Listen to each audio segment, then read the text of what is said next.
નમસ્કાર મિત્રો, વિડીયોમાં તમારું સ્વાગત છે। જી હા મિત્રો, અત્યારે હાલ મોટા અને મહત્વના સમાચાર સામે આવી રહ્યા છે। તો મિત્રો, સમાચારમાં વાત કરીએ તો ઉત્તર પ્રદેશના લખનૌમાં ઇન્દિરાનગર પોલીસ સ્ટેશન વિસ્તારમાં એક અત્યંત દુઃખદ ઘટના સામે આવી છે, જ્યાં 13 વર્ષીય કિશોરનું શંકાસ્પદ સંજોગમાં મૃત્યુ થયું છે। પરિવારજનોનું મૃત્યુનું કારણ કિશોરને મોબાઈલ ગેમ ફ્રી ફાયરની લત હોવાનું જણાવાયું છે। પોલીસ દ્વારા હાલમાં મૃતદેહને પોસ્ટમોર્ટમ માટે મોકલી આપવામાં આવ્યો છે અને સમગ્ર મામલાની તપાસ ચાલી રહી છે। જી હા મિત્રો, અત્યારે હાલ મોટા અને દુઃખદ સમાચાર સામે આવી રહ્યા છે। મૃતક કિશોરની ઓળખ વિવેક તરીકે થઈ છે, જે મૂળ સીતાપુરનો રહેવાસી છે અને હાલમાં તેના પરિવાર સાથે ઇન્દિરાનગરના પરમેશ્વર એકલેશ્વર કોલોનીમાં ભાડાના મકાનમાં રહેતો હતો। પરિવાર 8 દિવસ પહેલા જ આ વિસ્તારમાં રહેવા આવ્યો હતો।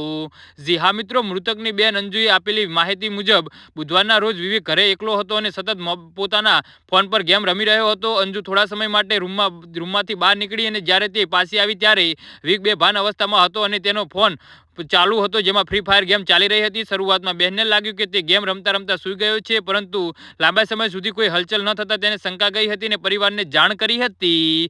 જી હા મિત્રો, તો આના વિશે તમારું શું કહેવું છે તો નીચે અમારી કમેન્ટ બોક્સમાં જરૂરથી જણાવજો અને અમારી યુટ્યુબ ચેનલને સબસ્ક્રાઇબ કરવાની ભૂલતા નહીં। વિડીયો પૂરો જોવા બદલ તમારો આભાર।